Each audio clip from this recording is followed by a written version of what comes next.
haid. Ustaz, saya juga termasuk orang yang tiap bulan keluar darah haid, Ustaz. Oh, tunggu dulu. Sebelum saya jawab masalahnya, turun ke bawah dulu sama aku. Tuh, perempuan bukan laki-laki kalau keluar darah tiap bulan. Jadi kalau darah luka itu masalah lain. Fala, cepat saja. Insyaallah kita bercadang dengan akhwat. Nanti mungkin akhwat boleh simbang-simbang antara sesama mereka. Saya akan mendiskusikan kitab saya kembali. Sebab dengan CD yang waktu di Kelantan, sebenarnya CD yang ada di sini, yang beredar di sini mungkin dengan akhwat ada yang memilikinya, itu tidak lengkap. Itu tidak lebih daripada bab akhir saja, dan itu pun memakan waktu daripada pukul 3 petang, pukul 2 petang sampai pada pukul 12 malam. Ya, maksud saya ada sembahyang, ada makan, ada berehat. Biarlah kulihal pada waktu itu memakan waktu di Kelantan. Allahumma shalli ala sayyidina Muhammad Muhammadi lil banat. Muhammad Muhammadi lil banat. Jadi memakan waktu hampir lebih daripada 6 jam. Itu tidak lebih pembahasannya di seputar masalah haid saja. Istihadah tidak ada, nifas pun juga belum ada. Jadi insyaallah bila masanya belum kita tentukan, kita akan membahas kembali kitab yang berkenaan dengan istihadah, nifas dan istihadah secara lebih tuntas insyaallah dalam beberapa waktu. Ikhwan juga akan kita libatkan, bukan untuk akhwat saja. Sebab kita juga terkait dengan masalah haid yang walaupun kita tak pernah haid, nifas tidak pernah. Syukurlah jadi laki-laki tak ada nifas, tak ada yang haid, tak ada yang istihadah. Kalau jadi perempuan teruk, masyaallah tabarakallah. Kata perempuan, senang jadi laki-laki. Kalau tak ada kami mana boleh ada laki-laki. Allah. Jadi sama adillah kelihatan. Cuman yang jelasnya kalau jadi laki-laki, haid tidak ada, mengidam tidak ada, kemudian dengan istihadah tak ada, nifas pun juga tak ada, hamil tak ada, melahirkan tak ada. Ala kulli hal senanglah, ala kulli segitunya senang. Kenapa? Dia yang buat kerja, orang yang lain jadi mangsa. Allahu akbar. Tak apa tuh pagi hari ini. Silakan masuk. Aqallu sinin tahidu fihil mar'atu, jangka masa, jangka waktu yang memungkinkan wanita haid itu dengan genap usia 9 tahun. Ini untuk orang Arab saja. Dan diantara daripada dalilnya ini, Sayyidatuna Aisyah berkumpul dengan Rasulullah pada waktu genap usia beliau 9 tahun. Ulama berpendapat, kalau seandainya pada itu dengan Sayyidatuna Aisyah masih belum balik, tentu Nabi kita tidak akan mengumpuli beliau. Kawin pada waktu usia 6 tahun di Mekah dan berkumpul setelah genap usia 9 tahun di Madinah. Kalau ra'at qabla tis'i sinin di zamanin la yas'u tuhran wa haidan. Ini agak rumit redaksinya.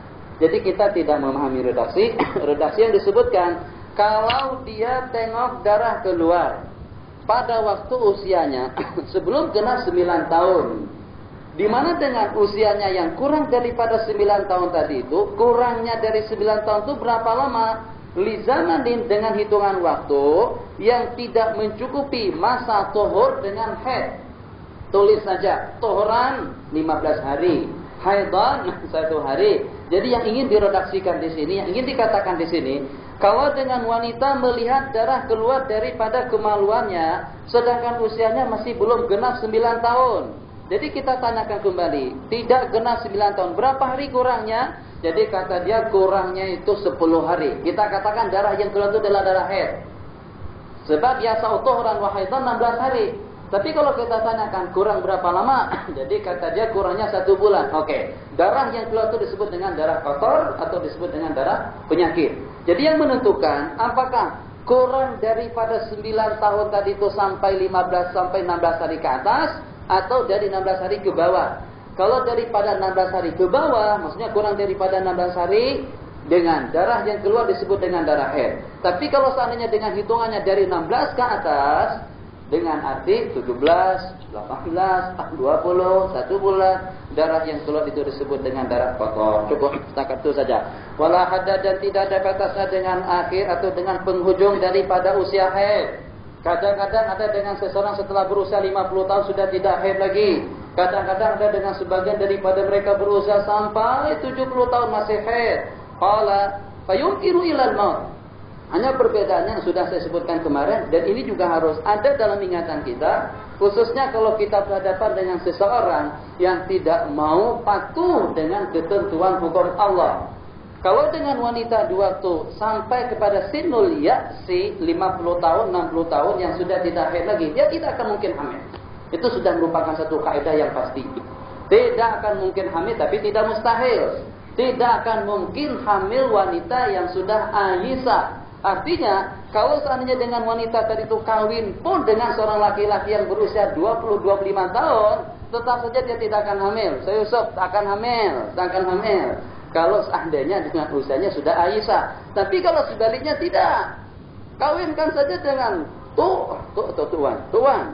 Kawinkan saja tuan yang sudah berusia 120 tahun dengan seorang wanita yang berusia tidak lebih daripada 20 tahun. Itu kira-kira bagaimana dengan hasilnya? Insya Allah positif. Setelah beberapa bulan, wah, ini apa cerita? Wah, muntah Allah Akbar. Nah, itu kelainannya. Jadi wanita tidak boleh cemburu. Kenapa laki-laki boleh kawin sampai 4? Sementara sebaliknya tidak. Perempuan, kalau kawin 4 orang suami pun tak akan mungkin dia akan hamil kembar 4 orang. Sebab janin, hubungan yang berlangsung antara laki-laki dengan wanita. Kalau dengan wanita itu sudah hamil, maka dengan rahimnya itu akan tertutup. Hubungan yang selanjutnya, yang menyusul berikutnya, itu tidak akan merubah ketentuan yang ada di dalam rahim. Yang pertama, jadi maknanya, kalau dengan seorang wanita, ini secara logika dan juga secara kesehatan, kalau dengan seorang wanita digilirkan oleh 4 orang laki-laki, pada waktu yang hanya perbedaannya setengah jam saja. Jam pertama, jam kedua, jam ketiga, jam keempat. Apakah mungkin dia hamil dengan 4 orang laki-laki? Tak mungkin. Kenapa? Sebab kalau ditakdirkan dengan yang kita sebut dengan sperma, masuk ke dalam rahim seorang wanita. Pada hubungan yang pertama, rahim itu akan tertutup. Tertutup pada waktu itu. Tertutup. Pada waktu itu juga. Jadi dengan yang kedua menyusul, yang ketiga menyusul, yang keempat menyusul. Seperti yang disebut dengan nikahul mubadha'ah, itu diantara daripada sistem nikah yang berlaku di zaman jahiliyah, wanita tidak akan mungkin hamil untuk 4 orang. Tapi coba kalau sebaliknya, seorang laki-laki kawinkan dengan 4 orang istri. Nah, ini bahaya. Kalau dengan laki-laki kawin dengan 4 orang perempuan, jam pertama dengan yang pertama, lepas zuhur dengan yang kedua, lepas asar dengan yang ketiga, lepas maghrib dengan yang keempat. Takdirkanlah kalau dia sanggup berbuat semacam itu. Insya Allah setelah 1 tahun dia akan menjadi bapa kepada 4 orang anak. Nah, itu kelainannya antara laki-laki dengan perempuan. Jadi perempuan pasrahlah sudah dengan hukum Allah. Jangan protes, Ustaz, tak adil tuh Ustaz, syariat Islam itu macam mana? Laki-laki boleh kawin sampai 4, perempuannya boleh 1 orang saja. Kalau laki-laki dan 4 orang mau bergiliran lagi, Allahu Akbar. Sebelum mereka berkumpul, sebelum diberikan kesempatan kepada yang pertama itu sudah lebam mukanya loh. Lain. Masa laki-laki mau dipoligamikan oleh seorang perempuan? Perempuannya sendiri saja, laki-laki 4. Ada yang pakai kopiah putih, ada yang pakai sorban, ada yang pakai, Masya Allah, tabarakallah. Tunggu giliran, masih ada 3 lagi di depan. Apakah kita seperti kita beli rus, bilaban, atau seperti kita beli minyak, atau seperti kita beli daging? Dahulu pengalaman saya di sini tahun 83-84 itu kita beli minyak, beli beras, beli apalagi gula, itu berator. Bukan sunnah seperti sekarang, mau beli, penting ada duit. Dulu tak. Kalau kita tak beratur, kita tak boleh dapat. Apakah laki-laki mau beratur semacam itu? Problem. Jadi betul saja rasa cemburu di kalangan laki-laki itu tidak sebagaimana dengan perempuan. Tapi cemburu-cemburunya seorang laki-laki itu boleh membawa seseorang kepada al-maut. Cukup macam mana lagi, memang sudah panjang. Waktaruhu, dan kebanyakannya kebiasaannya 7 hari. Dulu saya waktu di rumah Melayu tahun 90-an, 91. Saya buat istifta atau statistik. Ternyata memang kebanyakan dari akhwat kita dari Indonesia pada waktu yang ikut Singapura dan juga dari Malaysia, kebanyakan jawaban mereka haidnya itu tidak lebih atau di sekitar antara 6, 7, 8. Itu yang terbanyak. Dan sedikit sekali yang mengatakan haidnya sampai 15 hari. Seperti itu juga dengan masa dia akan haid. Kebanyakannya dari 13, 14 dan 15 tahun. Qala, selesai. Wala hadda li aktsarihi wa qala tuhri 15 yauman. Wa qala tuhri bainal haidataini 15 yauman, 15 hari paling sedikit masa bersih itu adalah 15 hari. Hati-hati, istri setelah bersih pada hari yang ke-7, mandi hari ke-7, haidnya 6 hari saja, 7, 8, 9, 10, baru 4, 11 sampai 15 baru 9, 9, 10, 11, 12, 13, 14. Pada 20 hari bulan ternyata hari yang ke-21 darah datang kembali. Apa hukumnya darah yang ke-15 itu? Jadi masa bersih tadi itu baru 14 hari saja. Jadi kita katakan kalau ikut mazhab Syafi'i paling sedikit masa bersih itu adalah 15 hari. Jadi terkira dan terbilang hari yang ke-21 itu daripada masa haid. Kenapa? Sebab hitungan masa bersih, sebab hitungan masa bersih masih belum cukup. Bila akan dikira daripada darah haid bermula daripada 22 hari bulan. Akhwat di bawah dan di atas kalau ada pertanyaan tulis turunkan ke sini atau bagikan kepada ikhwah. Qala wajaba wala hadda li aktsari fama tara adaman fi sinil haid, apabila dia melihat darah keluar pada usia haid yang walaupun di saat dia hamil. Pendapat yang semacam ini Syafi'iyah dengan Hanafiyah, yang mengatakan Syafi'iyah dengan Malikiyah, yang mengatakan mungkin saja wanita itu haid waktu dia sedang hamil, maka wajib meninggalkan segala sesuatu yang ditinggalkan oleh wanita haid. Dan apabila terputus darah itu dengan hitungan masa kurang daripada 1 hari 1 malam, tabayyana annahu ghairu haidin fataqdi sholata, maka diwajibkan dia mengqadha sembahyang. Macam mana?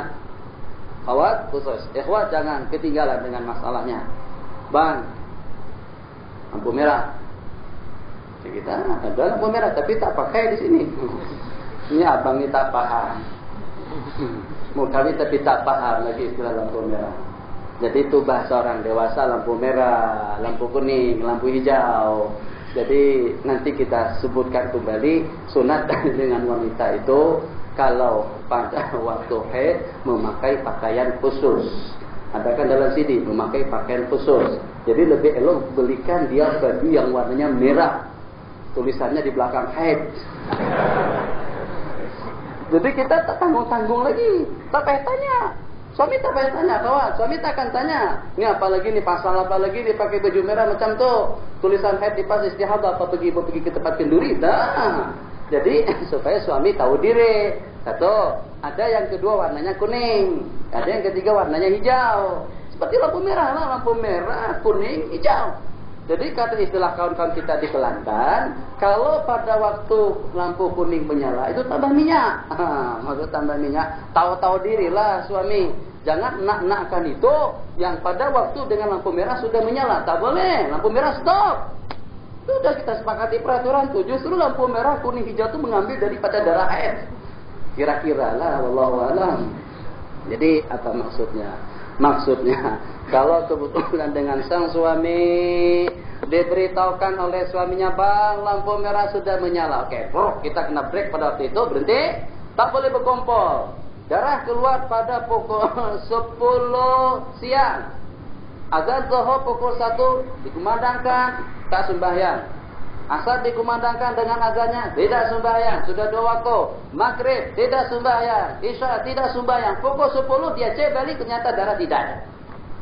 Maknanya darah yang keluar tadi itu tak lebih masa waktunya daripada 10 jam saja.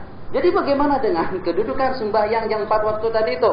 Tunggu pukul 1. Tidur malam sampai pukul 4.30 atau 4.45 cek kembali. Ternyata sedikit pun tidak ada kesan-kesan darah di kemaluannya. Maknanya terbukti yang 10 hari, yang 10 jam darah keluar tadi itu tidak lebih daripada darah kotor. Sembahyang yang 4 waktu wajib diqadha. Kenapa? Sebab masa darah haid yang paling sedikit itu adalah 1 hari 1 malam. Qala fa in jawaza aktsarahu fa hiya mustahadhah, kalau lebih jangka waktu 15 hari maka itu adalah istihadhah. Qala walaha ahkamun tawilatun mazkuratun fi kutubil fiqh wa sufratu, kekuning-kuningan. Di dalam CD saya ada yang kesalah. Saya yang salah, bukan si penanya. Jadi salah seorang akhwat yang perasan pertanyaan pada CD yang keempat kan promosi. Itu pertanyaan, Ustaz, Saya kadang-kadang memperhatikan darah saya yang keluar itu warnanya hijau. Saya pun jadi bingung. Kalau sufrah warna kekuning-kuningan ada. Warnanya seperti dengan kudrah keruh ada. Merah tua ada. Kehitam-hitaman ada. Sementara warna darah hijau. Bagaimana? Jadi pada waktu itu, dalam CD itu saya jawab macam ni. Kalau seandainya darah yang keluar daripada kemaluan si penanya itu hijau, itu barangkali karena terlalu sering dia memakan ulam-ulaman. Makan pucuk itu, pucuk ini, akhirnya darah jadi hijau. Itu jawaban itu salah. Lakulah saya katakan salah. Jadi setelah saya jawab semacam itu, terus ada dengan salah seorang daripada sahabat kita yang memperingatkan, Ustaz, masalah darah hijau itu Ustaz kata di dalam kitab itu sendiri. Setelah saya buka memang ada. Selidiknya selidik, ternyata itu adalah pendapat daripada ulama Hanafiyah. Warna darah bukan hanya merah, bukan hanya hitam, bukan hanya kuning, hijau pun juga ada. Jadi macam mana? Ala kulli hal hukumnya sama dengan darah haid. Sufratu wal qudratu haidun. Catatannya, kalau dia pada masa haid, hati-hati yang sudah punya keluarga dan juga dengan akhwat yang sudah berkeluarga atau belum. Kalau dengan darah yang keluar dari kemaluan tadi itu merupakan kelanjutan daripada masa haid. Haid hari pertama, 2, 3, 4, 5, 6, 7. Biasanya 7 hari saja. Hari ke-8 darah masih keluar. Tapi yang keluar pada hari ke-8 itu warnanya sofra, kuning. Atau kudrah keruh seperti coklat, seperti warna tanah. Jadi kira-kira bagaimana hukumnya? Karena yang ke-8 ini merupakan sambungan daripada 7 hari masa haid. Yang ke-8 ini juga hukumnya haid. Jelas. Sebaliknya, kalau kebetulan istri kita tadi itu sudah mandi pada hari ke-7, 8 bersih, 15 hari sudah, sampai 22 masih bersih, 29 masih bersih, sampai 30 masih bersih. Kemudian hari yang ke-31 Agustus, ternyata darah yang keluar dari kemaluannya berwarna sofrah atau kodrah. Itu apa hukumnya? Itu masih dihukumkan masa bersih. Belum bermula lagi darah haid, kecuali kalau dengan darah yang keluar warnanya seperti darah biasa. Sementara kalau dengan sofrah dan kodrah, yang merupakan kelanjutan atau penghujung daripada masa bersih, itu masih terbilang daripada masa suci. Qala wa in ra'at waqtan daman. Ini masalah. Wa waqtan naqa'an. Hari pertama darah keluar. Wa waqtan naqa'an, hari kedua darah berhenti. Wa waqtan daman, hari ketiga darah keluar. Hari keempat berhenti. Wa hakadha. Begitulah seterusnya. Dan tidak melampaui 15 hari. Dan tidak kurang jumlah kesemuanya daripada 1 hari 1 malam. Maka dengan darah yang keluar, Fatimah wan naqa'u titik 2 wan naqa'ul mutakhalilu, yang mencelah-celahi antara masa bersih tadi itu, maka dengan bersih yang mencelah-celahi masa haid, hukumnya juga haid. Cukup setakat itu saja. Kalau kita tambahkan sedikit, perlunya yang sedikit ini untuk kita yang sudah berkeluarga. Assalamualaikum. Waalaikumsalam warahmatullahi wabarakatuh. Mamnu dukhul. Pahamlah, sudah kawin, mamnu dukhul. Semalam baru puasa lagi. Ya itulah. Jadi permasalahan sekarang ini, istri kata mamnu dukhul, man'an batan qat'iyan, tahu? Batan qat'iyan, haram. Kafarat, dosa besar. Tak boleh menggauli istri atau menggauli bini di waktu dia sudah nuzur. Tapi karena kita ingin tahu, yang kata dia mamnu tadi itu macam mana? Kita tanya, darah keluar sekarang? Tak, katanya. Saya perhatikan kamu dari pagi sampai tengah hari sampai petang tak ada masuk tandas, tak ada bersubuh. Jadi macam mana? Saya mamnu batan itu macam mana? Kan kita penasaran itu pengen mau tahu, ingin mau tahu bagaimana kiat yang sebenarnya. Selidik ternyata dengan istri kita tadi itu mengatakan memang macam itu. Kemarin saja keluar, hari kedua tak. Sepanjang 24 jam darah tak keluar. Nanti hari ketiga keluar lagi. Cek, darah ada. Jadi perlu diketahui, saya selalu buat perumpamaan semacam itu. Darah keluar itu bukan seperti darah keluar semacam air ini. Kalau dengan air kan. Jadi kalau seandainya semacam keran air itu dengan pipe air keluarnya darah yang berterusan, itu mau tidak mau darah dalam tubuh seseorang itu akan habis. Jadi istilah keluar dalam jangka 24 jam, dalam jangka 10 hari, 8 hari, kalau seumpama dengan dia memasukkan kapas ke dalam kemaluannya, kapas itu akan berjelumuran dengan darah. Tak mesti darah itu akan keluar. Jadi darah itu akan kapas kain atau apa saja yang dimasukkan ke dalam akan berjelumuran dengan darah haid. Tapi tidak mesti dengan darah itu akan keluar berterusan. Satu. Kemudian yang kedua, masalah kita tadi, yang kalau kebetulan dengan seseorang haidnya tidak tiap waktu, tidak tiap hari. Sehari keluar, sehari tidak. Sehari keluar, sehari tidak. Jadi ikut pendapat yang muktamad tadi itu, kalau dengan jumlahnya tidak melampaui 15 hari dan tidak kurang daripada 1 hari 1 malam, kesemuanya dalam jangka 7 hari itu dikatakan masa haid. Artinya, kita tak boleh ambil kesempatan pada waktu darah tak keluar. Jangan beralasan macam-macam. Saya ini juga ahli hukum. Saya anggota fakultas dengan fakultas syariah. Masyaallah, tabarakallah. An-naqa itu berarti naqa. Adamu berarti haid. Sementara waktu darah tak keluar berarti bersih. Ya Allah, bismillah, Allahu akbar. Misalnya, tak boleh. Kecuali dalam keadaan terpaksa. Macam mana dalam keadaan terpaksa? Katakan saja dengan istri seseorang tadi itu 2 hari pertama darah keluar, hari ketiga tidak.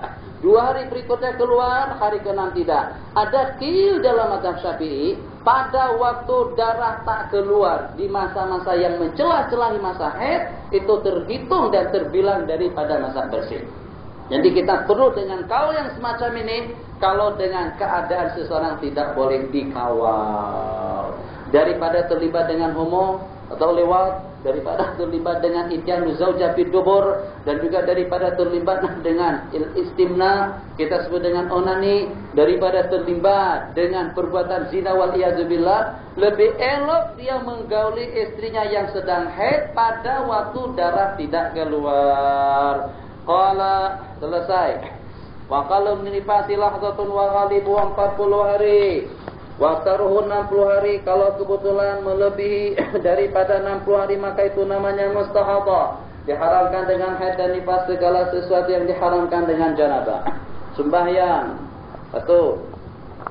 Tawaf 2. Menyentuh Quran, baca Quran. Begitu juga melaksanakan puasa dan diwajibkan mengqadha puasa duna sembahyang, duna salat. Wa yahrumu uburul masjid. Ini ditanyakan di Indonesia, selalu ditanyakan masalah perempuan di waktu haid ikut menghadiri ceramah agama di dalam masjid. Tak boleh. Tapi Ustaz, saya boleh amankan.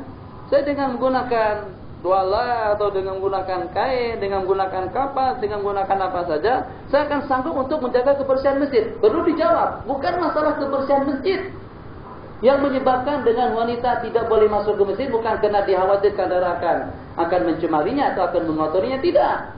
Justru keadaan wanita dalam keadaan haid itu sendiri yang tidak membolehkan dia berada di rumah Allah. Jadi misalnya, kalau seandainya yang jadi alasan wanita tidak boleh masuk ke masjid disebabkan karena dikhawatirkan darah akan tercecer, apa bedanya dengan laki-laki waktu dalam keadaan junub? Kita juga dalam keadaan junub. Dalam keadaan junub, air mani keluar. Takkan.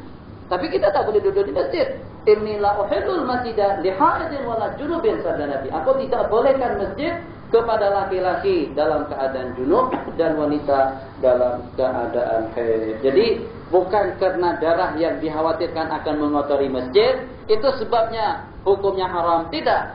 Diharamkan sebab karena dia dalam keadaan haid. Aman atau tidak aman kebersihan masjid, tetap saja itu tidak boleh. Qala wa yajibu qada'u wa yahrumu uburul masjid in khafat talwisal masjid wal wad'u basyatubu. Dan istimta berseronokan antara paha, antara pusat dengan lutut. Salat, jangan jatuhkan salat waktu istri sedang haid. Qala wa taharatu, dan bersuci. Ini juga selalu ditanyakan, Ustaz boleh tak kalau sebelum tidur saya berwudu dulu? Tak boleh. Boleh berwudu sebelum tidur kalau dalam keadaan suci dan bersih. Dan bersuci dengan niat mengangkat hadas.